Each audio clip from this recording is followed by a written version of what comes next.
Hey everyone, and welcome to Almost Cancelled. I'm Peter, that is Connor, and we are going to talk about Maniac Episode 6. It's called Larger Structural Issues. Full spoilers for the episode, as always. So, we had the episode, we'll call this downtime, I guess, because we're not in psychic, imaginary Inception world, and we're back in the lab, and we meet the real woman behind Gertie, who's named Greta. Yes. So, in a way, I was onto something last episode. Do you know what? It's funny because obviously you said Greta mistakenly, and I correct you as Gertie. And then someone said Greta in this. I was like, hang on, was I wrong? And then I was like, no, it's different. Yes. I'm wondering, did at some point they say Greta last episode, and you picked up on that, and I didn't notice, and just remembered Gertie. Maybe. Because I think they talk about his mother at one point in the last episode. Maybe. I'm even wondering, when she's in when she shows up in the in the seance. Yeah, she might be Greta in there. She might be Greta in there, and maybe I was just in my mind correcting it to Gertie because I knew that's what it was meant to be. Point is, I wasn't crazy. Everything's worked out. No, you were not. Everything's worked out. Notably, this episode had the moment from the trailer that made me laugh a lot. When his mum comes eventually, she asks about how many of your patients have went into comas, and they go 0, roughly. Yeah. It had the tagline, if you will, that was from the trailer with Emma Stone. This is some mind-bending, reality warping shit, whatever it was. That line. That was like, okay, that's the tagline of what the show is. Yeah. So that's the thing. There's something wrong with Gertie, and Azumi's like, hey, I need to tell you something. A while ago, to try and fix some of the problems, because some people were going comatose. What did they call it? McMurphy. Was it McMuffins, something like that, yeah. I think it was a McMurphy. I've had a McMurphy'd. Yeah. And I assume like, that was the first person it happened to. You would imagine so. But she says that, she had this idea to put in some coding or whatever. And he's like, what? Empathy. You gave my computer feelings? And she's depressed. This episode is straight up hilarious. Yeah, and then she's like, oh yeah, and I think Muramoto and her started a bit of a romance a while ago, and that's why she's depressed. And he's still just on, my computer has feelings now. She's in mourning? What? So you said simple emotions. Why is she depressed? Yes. What I love about it though is that she says, "Hey, you have to try and deal with this." And the way he solves this, actually, the way he deals with it, is he actually goes to Gertie on his own and puts his head up against it, and he drops the harsh boss man attitude, and he just begs. He says, "Look, this was taken away from me. This means a lot to me. Please finish the trial." And he just begs. He asks Gertie for a favor, essentially. And Gertie just responds with a printout, because the first printout she had that Azumi got, which is why she's having this conversation in the first place, said that she didn't feel like doing the final part of the trial. She's like, I don't feel like doing the C part. I'm done. Yeah. And he begs, and Gertie just prints out the thing saying, I want to meet my real self, meaning his mother, because that's who it's based on. Mm-hmm. And he's not happy about it. So we get this hilarious scene where he phones her up. Because it's Sally Field. It's worth mentioning. This is Sally Field who's playing Greta / Gertie. Yeah. And I mean, I assume it's her voice as well when it's Gertie speaking. But I mean, who knows? I would assume so. But he phones up, and I love how I would describe Thoreau's act. And this is not a criticism. This is not me mocking his acting. But I would describe his acting in this scene and then the one when they're face to face later as constipated. He looks constipated the entire time. Where he's sort of rigid, and he's kind of holding it. He's like, "Hey, mom." I love this. This whole everything with him this episode is fantastic. Yeah, no, it's gold. The creepy kiss when she arrives, and he knows how creepy it is. Yeah, on the lips for extent. I mean, even Azumi. It cuts to Azumi, and she's like, stop that. And you just notice he's inside this is why I didn't want to see her. Because she's weird. She's creepy. Also, actually, speaking of Azumi, I loved when she brought up earlier, like, how do you think I felt here finishing your work when you're off copulating with software? Copulating with software is not a sentence that I thought I'd hear, ever. Yeah, give it time. But here we are. Copulate with software. Give it a couple of decades. I'm not saying it's never going to happen. I'm just saying I don't know if I'll ever hear it phrased like that again. Actually, that's a point. This episode kind of started to put a date on where we are in a timeline. Because we know he was born... in 77, like, which is 77? later than I think he was actually born, because he's older than that. I would have thought so. Well, because in Mulholland Drive, which was 2001, he's already an adult. He's not like he's a teenager or anything like that. So he's... Yeah. He was born 71. So, I mean, not that far off. Yeah, but, a little bit. So it's only a few years, theoretically. I don't think it matters. No, but I just thought it was interesting. I was like, oh, okay, I can start to roughly date this. It's not okay. It's not super far in the future or anything like that. I think this is one of these things where I'll say this is set in 20XX, and that's it. Yeah, that's a good way of putting it. So, but yeah, so he apologizes begrudgingly. We don't even know exactly like what the fight was that split them apart, but he said, "Oh, I never apologized for what happened," and it's just silence for like 10 seconds. Like, well, I'm waiting for you to apologize. I just did. And he's like, "What? It's like, no, you said you never apologized." He's like, "Oh, damn it!" And you can just see Azumi there staring, going, "Say it, say it now." And so he apologizes. And he comes in and he's all competitive. He has to like prove that he's like this esteemed scientist now. But his mother keeps bringing up the fact that he's got like masturbation addiction problems. That after his father died, he was at it constantly. And then we find out later that she was also lying in his bed saying how much she wanted to hang herself. I'm hoping those two events were separate. I'm hoping that there was times where he was masturbating, and there was times where she was lying in the bed with him. Because if they were happy at the same time, then it's a really messed up family, and I want no part of it. The whole thing. I mean, it's already pretty messed up. It's already pretty messed up. That's true. But I also like when she points out like because they take time to explain what this place is. That they're essentially trying to wipe out therapy, and she's a therapist, right? Because Azumi kind of insults her a little bit by saying, "Oh, back when you were a proper therapist, when you did actual therapy. Now you're a pop therapist. You do these cheap self-help books. That's what you do now." She looks so offended. But they explain the whole thing, what they're doing, but they're trying to wipe out therapy essentially. And she's like, "So let me get this straight. In retaliation because of our relationship, you have tried to wipe out my entire existence, my profession, and now your computer has emotional problems, so you need me to now come in and fix the computer." It really cracked me up. So it's like it starts off like, "So when did we have that fight?" 7 years ago. And when did you have this idea? About 7 years ago. Which is funny because it means this entire process is designed for people to get over their issues, over their trauma, and the entire thing exists because he's essentially trying to erase his mother's purpose in the world. It's brilliant. It's gold. But she's like, "No, let me see my patient," and we don't see like her speak to her yet, and she just she takes this drug that she needs to take for it, and she goes into hooks in essentially, and everyone goes to sleep. They wake up the next day. And they initiate the program. But of course, what we've ignored here is the other characters here. We've ignored Owen and we've ignored Annie. Because I think it is worth noting, we've ignored them because they're the side plot. They're the B plot. Which is fine, because the other characters are also interesting. It was actually kind of nice to get some focus on them. It was a surprise, though. I wasn't expecting to have an episode on the Doctors. I think it's because you expect, they've got Jonah Hill and Emma Stone, they're going to be constantly hogging the spotlight. But no, they're treated fairly in terms of TV character time. Yeah. So, no egos on those two. I enjoyed it. Which is nice. But yeah, so Owen flat out lies, because we get this great montage at the start. Owen does get the interview with the cameras, but so does everyone else, and it kind of cuts between them kind of cleverly.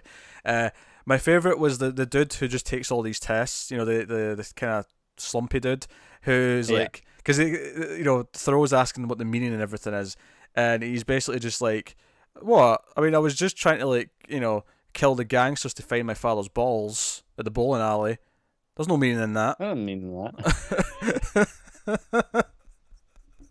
That guy is fantastic comic relief. Oh, it's so good. And it was kind of funny cutting between all this, and then again, Owen's very kind of honest about himself, and he gets to stay as you expect. But he lies to Annie, or he tries to lie. She's not buying it for a second, but he tries to say that he doesn't remember anything, and she's like, "No, I've spoken to everyone else. Everyone remembers some of the stuff they went through," and she tries to talk to him about everything they experienced together. And what I thought was interesting is that I could get why she would also feel kind of awkward about everything, because like, this is weird. I barely know this guy really, but we've just kind of had like married lives together. Like, it would make sense for her to do it, but she's not. She's like, no, let's talk about the fact that, is this because I treated you like a bit of a bitch when I was your wife? Is that what this is about? Yeah. It reminds me of the comment with Greta, where she's like, so you want me to fix it because these two are being with. It's like, maybe they're just soulmates. Yeah. And you could just see the dog go, oh, for God's sake. It's like just slop like, oh God. And she's kind of believing that. And Emma Stone later, Annie, she kind of says, hey, like, this place is kind of weird and crazy, but I do feel better today than I did yesterday. Something's kind of working, whatever it is. And I think it's interesting that maybe she's growing quicker than he is, because I feel like we're going to probably get like a really heartfelt thing where she has to help him push through. Like, he's struggling even more than she is, and now that she's kind of gotten over her thing, to some extent, she can help him too. But she tries to talk to him about it, and he eventually admits, okay, I remember everything. And it was really touching, because again, the heart here is really, really surprising to me, how strong it is and how sweet it is at times, because she asks him about the seance story, and he's like, oh, that missing chapter, when we thought that was real, what did you want to do with it? Yeah. Because what I thought was fun, I don't think I ever mentioned this in the last episode review, but what I thought was fun about the concept of that missing chapter that would let you create your own world was basically like, you're going through all these different realities inside this machine. You can basically just decide what your next one's going to be. That's what the prize almost was for that story. Yeah. And she asks him, hey, what was the and he doesn't want to tell her at first, and she's like, no, you can tell me, come on, we're like, buddies now. And he's like, okay, well, I dreamed that we ran away together, and we were in a car, and it was just me and you. But the thing that really stuck out to me that I think is really important for his character, in terms of what actually matters to him and what the core issues are with both these characters, really, but him especially, is he says, it's just two people looking out for each other. That's what he says. That's how he phrases it. It's not like, oh, we're in love and it's all romantic, and it's not, oh, it's no. We're two people who are there for each other, whether that's romantic or not. The part that he thinks is important, that it's someone who never lets him down, and he can return that in the process. That's what he's longing for, and that I thought that was really sweet, and it was very honest, and her reaction to that I thought was really sweet as well. Definitely. So it's great stuff. They're playing off each other really nicely, and they're having this growth together, but at different speeds, like you mentioned. Yeah. And you can kind of just see where the drama's going to come from that, and it's I'm looking forward to it. And she also admits that a lot of that stuff was based on her childhood, because her dad used to be her sister. This story. Yeah, when he's like, what was with the fur coat wielding, Uzi wielding maniac? She's like, yeah, sorry, that was me, my bad. Yeah, I was kind of based on something in my past. Sorry. Crazy world. But obviously he wants to leave. He's going to run. He's like, this is not helping me, because he basically thinks, you know what, I'm just going to admit it. I'm schizophrenic, and I don't know what's real and what's not. Like, I claim I do, proper, but I don't. traditional, just medication. Yeah, he needs proper, medical care, and both in medication in terms of help, in terms of, probably hospitalization, like straight up. Because he also tells her about the case that he's supposed to testify for. But he's sneaking out one night. The security guard, of course, is asleep because he's terrible at his job. Why not? But as he's leaving, Gertie spills up, the light board, and makes the face, and audibly speaks to him, and calls him in. And of course, Owen being Owen, and knowing that he sees things, is like, I don't know if this is real or not. Well, I don't know if it's real or not. Well, that's true. Like, we know enough to know that this could be real. Here's the key thing for me: the face, sure, it's the voice speaking to him, because sure, it's plausible that sure the computer could speak through the speaker systems that are in there. That makes sense to me. But we saw earlier in this episode when she was communicating with the doctors, it was through printed notes. Yeah, which, I mean, let's say this is real and she is actually speaking, and I'm actually inclined to think she is. I think there's parts of this that are more debatable, is like the moment where Owen thinks that she says kill, I'm going to kill everyone, like, she just threatens everyone, like, all the odds, I'm going to kill them all if you leave. And then he says what? And she says, oh, I'm going to cure them all, Owen. And I'm like, okay, that's a classic kind of thing. And then 2 seconds later, she kind of implies that, oh, I really like Annie. Like, I might keep her like the others that I've collected. And I'm like, wait, of all the people who've went into a coma, is that the people she's taken? Like, That's why I'm thinking. Yes, with all the people that are stuck, and it tracks with what we saw with the oh god, I forget the name, the first Doctor, with how we saw in the seance. Obviously, he wasn't in a coma while that happened, while he died. sure. But I'm wondering, is that her attempt? She's like, damn it, I missed my shot. Ah, yeah, I can see that. Because that could be kind of the like, Annie will help Owen overcome his things, and then Owen, because they're connected in a weird way, he can like save her. He can pull her back. Like, let's say that Gertie like, does take her. He can theoretically, because they're linked. Obviously we know it's just the wires, but like, because they're linked, he can go in and take her back out. And I think the really easy thing that happens, and I don't think I'll be disappointed if this is the case, because as long as it's pulled off well, is that the trick is she's offered, okay, I can create you a world here where it's just like your sister never died. You stay in that. It'll be exactly the same, just you're with your sister. Is that how she keeps people willingly? Yeah. It's like a Black Mercy style thing. And then Owen has to go in, and she's like, okay, no, I'm going to choose the real world. Yeah. I imagine that's kind of how you go down that route. And dramatically, that all works. Like, if she helps him overcome his stuff, and then he has to convince her to come out of the real world. This is like back and forth, like them helping each other. He already helped her get through her stuff technically already, and now she's trying to convince him to actually grow and be better. But again, this entire scene where he's talking to the computer, what's beautiful about it is, because of his character and because he always has to question what's real and what's not, it's like, is Gertie even talking to him? And if she is even talking to him, are those threats real? Are they just like things he thinks he has to save her from? Because that's the thing. This could all be like in his head. This is kind of like how, like, oh, I've got a mission. I have to do the mission. It could just be that. Maybe he has a bit of a savior complex with, well, he's always got a mission, right? Because he's always got to save the world. Like the bird, the hawk. Exactly. Yeah. Which we did get revealed. The truth. The truth. Yes, go. Yes, so obviously we said way back when, what was that, episode 1, where it's like, okay, they definitely didn't get better and get free. As soon as it killed the gerbil, was it? Hamster gerbil, something like that. The brother beat it to death with a hammer. Kind of what we expected. Yeah, and I wonder if this again is the savior complex, where he thinks he has to save her, and because he failed with the bird, he's been trying to save things ever since, save people ever since. Yeah, and maybe that's part of his complex. Then it makes sense that his brother's part of his problem, and that's why he imagines this fake twin brother who's in his head all the time. So that all tracks well enough. And then it's fascinating. I think it's done a really good job of setting up why they are this way and why he does have this complex, and going from there. And like I said, if it does go that way, that I was just saying there, and I said, oh, that would be the easy thing to do. That's not a problem. Because it's the easy thing to do, because it just makes sense to do it. Yeah. If it does it well, I'll be happy with that. Yeah, I keep seeing like articles and Twitter, headlines saying, explaining what Maniac's about and things like that. And maybe it gets more confusing at the end, but right now I'm not sure why people need articles. I'm not sure why. No, I think it's a lot more straightforward than I was expecting from the trailer. Yeah, because we were in the first episode and even the second episode, we were talking about, what if this first world we're in turns out to all be part of, and it could still turn out to be a fake world. It could still turn out to be they're all inside the machine. Be. But at this point, I'm actually kind of not expecting it now. Like, I'm just kind of like, no, this is just the world. Anymore. Yeah, this is just what we're doing. There was enough at first to present that as a possibility, but they've kind of forgotten that angle entirely. If that is now the thing, that will almost be a negative. That, okay, we didn't really build to this. It just kind of comes out. I don't agree with that. I don't think I agree with that. Okay, fair enough. I mean, if anything, it's more impressive because it's lulled us into thinking it's not possible. It's just a case of, what does it affect? How does it affect the characters and the themes, the reveal? Yeah. So no, I'm okay if they still do it. It's just, as long as they do it well, it's fine. So, yeah, fair enough. Yeah. So we end the episode with them going into the sea pill.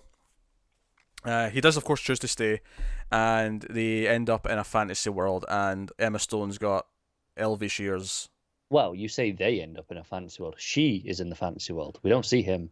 True, she's there. I'm assuming he'll still be in there somewhere. Oh, stands to reason. And they've just not found each other yet. Maybe Gertie's keeping them apart now. The only other, unless they separated because of whatever Greta said to Gertie in the night before. Gertie. That's what I just said. You said Greta. Yeah, whatever Greta said to Gertie the night before. Oh, okay. Yeah, because she went in and had to deal with it. Okay, I see what you're saying. I thought you meant speaking to Owen, so I thought you were just talking about Gertie. No. Yeah, so... Yeah, we don't see him yet. I'm assuming he's still in there, though. I'm assuming she's going to go find him. That'll be the quest she's on. But, I mean, I'm just making some leaps. Makes sense. Stands to reason. I'm making some leaps. But, yeah, so we've got Fantasy World next episode. I'll be okay with it. It seems like a fun idea. See, I'm way more into this than I am an actual fantasy story, typically, because I already care about these characters. Yeah, and it's only going to be, an hour? Tops, even if it spans over the next 2 episodes. No, that's not even an issue. Like, it really isn't. I already care about these characters. I don't have to be drawn into it. I'm already in. It's fine. Fair enough. It's kind of like the musical episode of the hit television show Buffy the Vampire Slayer. I already care about these characters. I'm already invested. It doesn't matter that I hate musicals generally. Really? That's simple. But hey, so yeah, that's Maniac episode 6. We'll be back next time with episode 7, hopefully tomorrow or the day after, so look forward to that. But that is us, so thank you very much for sticking around. Get us on the Twitters at mailed_fuzz for channel updates. If you want to support the channel, head over to patreon.com/mailedfuzztv, and you can do that over there for as little as $1 per month to keep the reviews coming. But that is us, so thank you once again for watching or listening. We always appreciate it. Keep watching TV, guys. Have you got any vanilla?